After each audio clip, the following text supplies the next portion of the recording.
This is the Full Spectrum Parent Podcast, the only faith-based autism podcast on the web. Here are your hosts, Greg and Jessica Hurlbut. So welcome to episode 2 of the Full Spectrum Parent Podcast. Today's title is Autism Causes, and I am Greg Hurlbut. And this is Jessica Hurlbut. And each week we want to offer you guys a dose of help, a dose of humor, and a dose of hope. And I just wanted to throw this out there because we really want to connect with you as listeners. So if you have a practical parenting question, maybe you have a special needs kid, maybe you are an autism mom or parent, if you have any kind of practical question that you say, hey, I want help with this, we would love for you to email us. We have a specific email just for the show, and all it is, and we'll put it in a link below, but it's just questions@jessicahurlbut.com. So each week we're going to tackle a different question regarding parenting, and we really want to just use a lot of the questions that come in from viewers like you guys. So this is episode 2. We just want to thank you for those that tuned in and listened last 2 weeks ago, actually, to our very first episode, just called Our Story. You learned a little bit about who we are, why we're doing this podcast, the dynamics behind our 5 kids, our family. You can go back and listen to that, of course, on any of the different ways that you might listen to a podcast. We're also on YouTube if you want to see our faces, laugh at the faces that we make at each other at times. But go back and listen, and please leave a review, subscribe. We'd love for you to let us know you're listening. Also, for those of you leaving a review, specifically in Apple Podcasts and other ways, you're going to be entered into a $100 Amazon gift card drawing that Jessica's doing on October 31st. So if you leave a review, we're going to be doing the drawing by whatever nickname you pick. So if you pick a really weird one, I think we saw one of them as a joke was OMG, OMG, OMG, OMG, OMG. So maybe not that one, but go ahead and leave a review. We're going to just do a drawing for that just to help boost the awareness. Again, if you also know somebody that you think would benefit, just share this directly with them. We've had some great connections with people already in just the last 2 weeks. So we're excited to jump into our topic today, autism causes. Yeah, so this is the question we're going to grapple with today, and this is probably the first question I had when my daughter was diagnosed. And it's a question that no one seems to be able to answer. Aren't those the greatest questions in life? And it's what causes autism? For me personally, I really struggled with this. As a mom, the question sounded like this in my head. What did I do to cause my children to be autistic? You might think, oh, don't put that on yourself. But if unless you've been in this situation and you're dealing with a diagnosis, whatever developmental disability or different struggle you're having with your child, you wrestle with these. What did we do? What did we do wrong? You feel like that as a parent in general. So that was really what I struggled with. And the things that I were coming up with they're just ridiculous if I say them out loud. I told my husband, there was that one time I changed the cat litter once.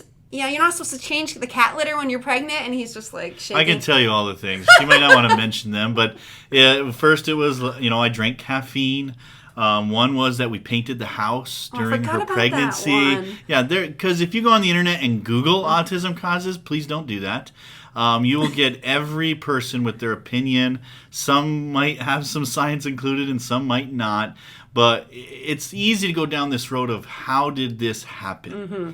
And that's not just always even a practical thing. She was on the practical side. I think even for me, which we'll discuss in more episodes in the futures, how did this happen from a spiritual side? And we're going to talk about that later in the episode of why did this happen? You almost think, did I do something wrong or did we do something wrong? Mm-hmm. And it can be practical, did I drink some liquid I wasn't supposed to drink? Did I do something that caused this thing to take place? Did I miss my prenatal vitamin too many times? Or, there was that day I drank 2 cups of coffee and I didn't normally consume caffeine, or I shoveled the driveway once when I was 8 months pregnant. I mean, that makes no sense. But that's how crazy some of these things were. And if you've ever been in this position, you understand that. But the truth is, as much research and all of the years and Harvard Medical and all of these great foundations, the CDC, they have yet to fully determine a cause. Just to kind of throw out a few new statistics, in 2021, this spring, the CDC released some new numbers. They said right now, 1 out of every 54 kids is diagnosed with autism, which is an increase, because I think the last time they had, with COVID and everything else, it was 1 in 59 in 2018. So there is definitely still this slow rise and really not understanding the why. They have, come to the point where they realize there is definitely a genetic component. So that would be the first, if you can even say there's a cause, because no one really truly knows, but there is a genetic component. They call them gene variants, and they basically have found, research has discovered like 102 different gene variants that doesn't mean your child will have autism, but it means you're more predisposition. Mm-hmm. So like when our daughter was diagnosed at 3, 4 years later, we had our son, and then he at 3 was also diagnosed with level 3 autism. The doctor explained it this way to us, which is not what you ever want to hear, but he said, you guys are like the perfect storm. And we're like, what does that mean? He's like, you both are genetically predispositioned. I've got some different things in my family, and he's got some neurological stuff in his. So we call that the perfect storm. You two combine your genetics, and it's like, ta-da! Yeah, one of the ways that one of the doctors because I would just ask that, what do you think causes? And I know it's all opinion in science, and really this doctor was great. He said, listen, for every 1,000 cases that they seem to prove a connection between X and Y, there's 1,000 cases that it's just not true for. So for him, he felt we've done something over time, environmentally to our bodies, food we eat. There's just a lot of variables that have caused, in a sense, a perfect storm within the bodies of us as people, and that's being passed on genetically through different generations. And sometimes it just takes a small thing, in a sense, to the straw that broke the camel's back. Right. And so then you're left with this neurological issue or this thing. And that's why it's called the autism spectrum, because it doesn't even present itself completely in the same way. It's this wide range of issues that seem to come from different variables and different situations. Right, yeah. And so at the end of the day, they believe there's a genetic component. They believe that maybe the environmental factors, whether it's the food we eat, the water we drink, the chemicals we use, are causing the increase of cases. But at the end of the day, and this is where I really had to, God just kept really telling me, Jess, are you going to dwell on the why, or are you going to die to the why? And we can say that about any question we're asking God in life, right? Because in the end, whether it's, why did I go through this messy divorce? Why did my child die, at a certain age, die too soon? Why is COVID happening? There's so many questions we can ask God, but at the end of the day, we're never going to know. If Harvard Medical can't figure out why autism exists, who am I? Doesn't mean I don't read and learn and grow in my knowledge, but at the end of the day, God, I'm going to choose to die to the why. I'm not going to beat myself up anymore. And I'm going to, I'm not going to dwell on it any longer. I'm going to die to it. Because the truth is, none of this life really, control's an illusion. We're not really in control. Right.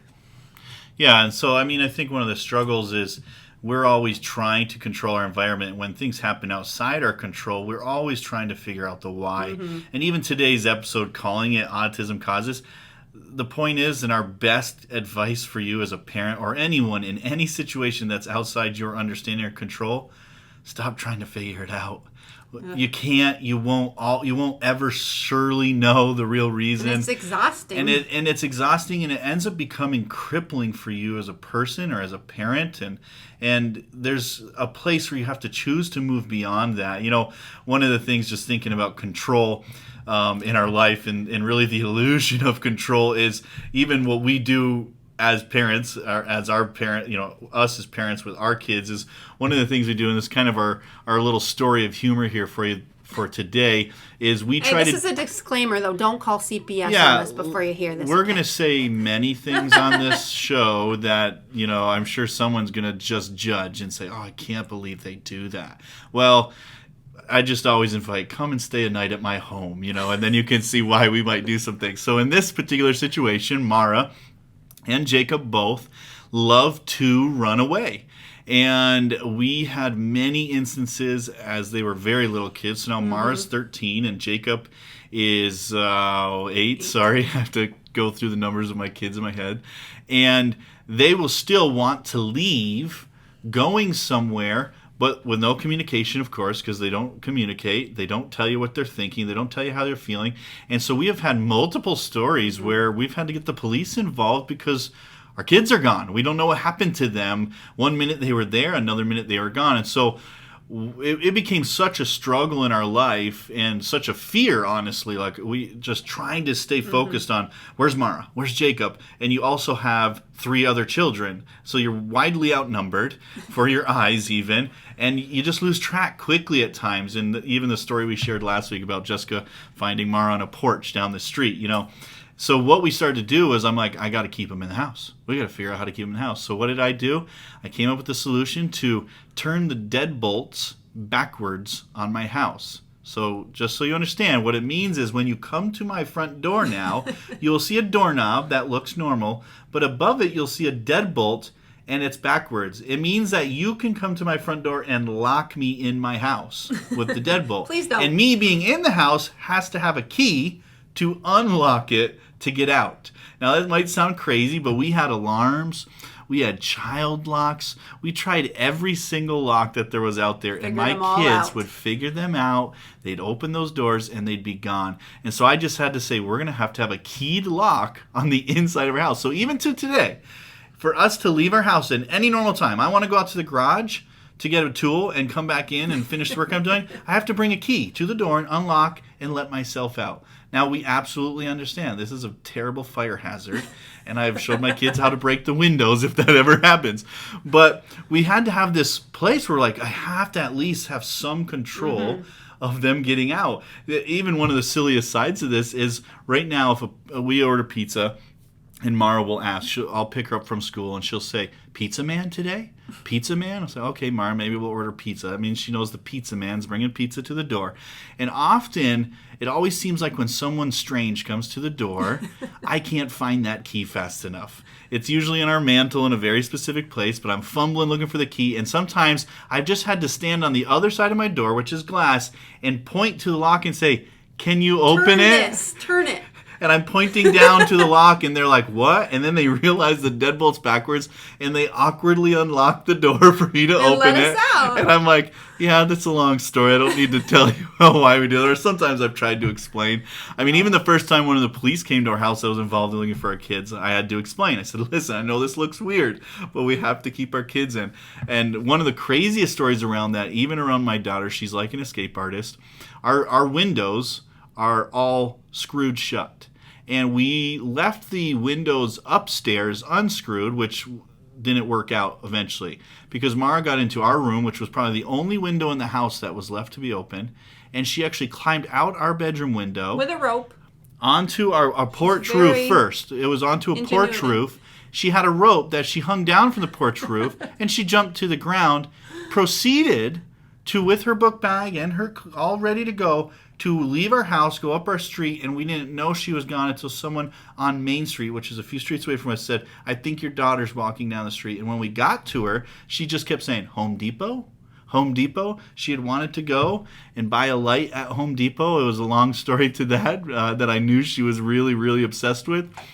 But she had escaped our house. So sometimes you just have to do crazy things to do your best. But at the end of the day, we're not in control of anything. It's terrible. We do our best. We love our kids the best we can. But rarely do we really have, any kind of control over this life, except for mostly ourselves. Right. And that's what we have to do. You have to internalize a lot of this. And even Jessica's story of just how we dealt with the causes of this is really coming to a place where you say, well, listen, I can't control the situation, but I can control how I feel. I can control how I see it. I can look at the situation differently. I can kind of lift my eyes a little higher than the obstacle and the difficulty right in front of me as a parent or as an individual, and I can maybe see further. And that's the only thing I can control. And really, as a parent, that's the best thing you can learn to do. No matter what kind of kids you have, no matter what struggle, they're going to all present you with some sort of struggle in life. They're going to make decisions you don't want them to make, and you're going to have to try to get it out from right there in front of right there in front of your eyes, and look above and see things differently. And that's really when great stuff can happen. Right. And so along that whole line of what causes autism, or how we'll never know fully what causes autism, a question I get a lot, or we get a lot as pastors and parents and special needs parents, is this, and this is kind of our dose of hope that I want to leave you guys with today, is, does God cause autism then? Is that his original design? You hear things like, a lot of the mantras of, autism awareness is different, not less, which I totally agree with, right? And there is a love and acceptance. My kids' value, my 2 with special needs, are just as valuable to society, to me. Yeah. I love them equally as much as my typical kids. But there's a struggle of well, then is this the way God created them? Jeremiah 1:5. It's a very well-known scripture, but it just says, before you were in the womb, talking about, before we were even conceived, I knew you. Before you were born, I set you apart. So in a sense, God knew every one of us before we were born. He knew I was going to have brown hair. He knew I was going to have blue eyes. He knew I was going to have a big mouth. He knew my personality. He knew what I was going to do with my life. He could see the lifeline of my life and the decisions that I would make and what I would do in that place. So in a sense, yes, God knows every intricate detail about us. But wherever there is lack is because we live in a fallen world. Yes. And so I say that, for example, I have a cousin who was born missing a limb. She only has one arm, so she has up to her elbow. And she's very free in that, and she's very open about it, and she's a Christian. And she's still praying and believing that God can maybe grow her arm and she could have an arm back. No one would say when that baby was born, God made you just like that. The truth is, there's a lack there. She's missing part of her arm. So the original intent was that she would be whole, but she came into a broken world for whatever reasons, again, environmental or who knows. The broken world, she came out with a lack or a deficiency. And I would argue that that's the same with autism. Does it take the value of the person, make them less? Absolutely not. But there's a deficiency in our kids' in our special needs kids' lives. They don't have friends. They don't understand social, they can't enjoy a birthday party. My daughter hides up in her room when someone has a birthday because it's loud and it's overwhelming. So there is a lack there that I don't believe God intends, and God actually wants to increase and cause there to be more, to bring us to a place of wholeness. And so that's what we're believing for every one of our children in whatever areas they lack in. Yeah, I think this goes to just that age-old question of why, when something bad happens in our life, or something we don't understand why it happens. And too often Christianity has tried to answer that question with really pat bad answers and bad theology, I'll just say. And we say things like God is in control. And as much as I believe and agree with this statement, the point is that he did give free will to his creation. To those who bared his image, which is us as humans, he gave free will. And so here we are living in a free world full of people making decisions. Right now, there's just under 8 billion people on the planet making decisions, and those decisions cause problems and have caused problems since almost day one, when Jesus said, or God said, hey, just don't eat that one tree, and we decided to try it anyway. Since then, we've lived in this broken, fallen state. And so when I would say to you and anybody in any situation, not just autistic or dealing with neurological disorders, I would say God has not caused them at all. But I do believe he doesn't waste them. And what I mean by that is God will waste no situation if we allow him to use it. And so sometimes on the backside of a story, we look back and we're like, well, God used it. He must have planned it. No. Not always. I really think he allows the world to operate with its decision and its free will. He operates within that. And yeah, he's going to his end plan, and his end goal is going to happen, restoration of all things and restoration of people to himself. But in the midst of that, I have a daughter who's born with autism, and I struggled so long with trying to understand, why would God allow this? Why would God do this? And those were the two questions, allow and do. And I had to come to grips with realizing free will did this. A broken world did this. Not understanding how we were supposed to live as human beings did this. And so here I am presented now with a brokenness of the world within my daughter. I don't believe it's God's design for her to be autistic. Is she any less valuable, like Jess said? Oh my gosh, 100% no. And in a sense, do I love her desperately just the way she is? Absolutely. It would be mind-boggling for me to even think of her to be different. Though at times I really wish she was. I wish she had the capacities that God designed from the beginning of time for her.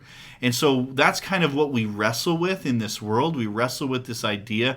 God did not cause it, but yet if we are able and if we look at it right, then God will use it. And He has used our children's disabilities, this idea of them having autism, to shape us in a way that I can't even begin to describe in just a few minutes, but hopefully we'll describe over the next many episodes. So listen, God didn't cause your problems in a kind of slightly forcefully direct way. We all did. We caused all of these problems. So somehow we all had a part to play in the brokenness of this world. He is the one rescuing, fixing, healing, bringing hope, and bringing help to those who want it. And so I would just say today, if you need some hope in your life in these situations, lean into God, lean into Jesus, find a good family of people that call themselves a church that are going to encourage you in the goodness of God in your life. So, we have this scripture that I want to kind of finish with today, Matthew 7, verses 7 through 11. And really it's Jesus speaking. And this is what He says: keep on asking and you will receive what you ask for. Keep on seeking and you will find. Keep on knocking, and the door will be open to you. For everyone who asks receives, everyone who seeks finds, and to everyone who knocks, the door will be opened. You parents, if your children ask for a loaf of bread, do you give them a stone instead? Or if they ask for a fish, do you give them a snake? Of course not. So if you sinful people know how to give good gifts to your children, how much more will your heavenly Father give good gifts to those who ask Him? Listen, when it says sinful people, it just means what we said: fallen. We're broken. We're not living our original design. That's what sin meant. It meant to miss the mark on the design that God had for us. And so for those of us who love our kids desperately and we know how we feel towards them, just imagine there's a God who loves us and our children far more than we can even fathom. And so that's why we ask. I'm still asking God, bring healing, bring a miracle in my kids. I want to see them prosper. I want to see them grow, and I want to see them accomplish the things that you've designed for them. So I'm telling you today, God can show up. Sometimes it's just a whisper in a prayer. Sometimes you have no idea how, but God can do a miracle in your kids, in your life, and in your situation. So we're just so thankful that He cares about us that much. And the truth of the matter is, they're not our kids, they're His. And He's entrusted us with them. So just even looking at it from that aspect. So I just want to leave you guys with this prayer that we're hoping to pray at the end of every show. And it's this: may God give you the wisdom to be the best parent that you can be. May He give you the grace to love your kids when they fall and when they fail. And may He give you the faith to trust an unknown future to a known God.